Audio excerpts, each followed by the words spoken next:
سوال پوچھا گیا ہے کہ کیا مرد چاندی کی بریسلٹ پہن کر نماز پڑھ سکتا ہے یا نہیں؟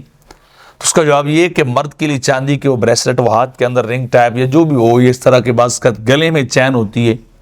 وہ پہن کر پڑھنا جو ہے یہ کیا ہے، وہ مکروہ تحریمی اور واجب الاعادہ ہے. یعنی ایسی نماز جو ادا کی گئی ہو چیز پہن کر، جو اس کے لیے حلال نہیں ہے بلکہ حرام ہے شرعی طور پر، تو اس نماز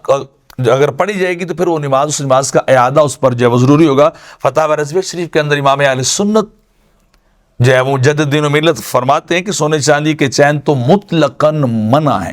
یعنی سونا چاندی مرد پر امت مسلمہ میں مطلقاً جو ہے وہ منع ہے، سوائے وہ ایک انگوٹھی کی وغیرہ، لیکن چین وغیرہ کی بات جو ہے وہ ہو رہی ہے. اور جو چیز ممنوع ہوتی ہے، آپ فرماتے ہیں، امام اہل سنت فرماتے ہیں کہ جو چیز ممنوع ہے اس کے ساتھ نماز میں کراہت آتی. فتح رضویہ شریف کے اندر یہ جو آپ نے اس مسئلے کو لکھا ہے، تو یہ کراہت تحریمی ہوگی. پھر اس نماز کا دوبارہ ادا کرنا جو ہے بندے پر واجب ہے کہ وہ دوبارہ نماز پڑھے، اس بریسلٹ کو، اس چین کو، یا اس طرح کی کوئی ایکسٹرا چیز کو جو اسلامی طور پر جائز نہیں، وہ اتارے اور پھر اس کے بعد جب وہ نماز ادا کرے.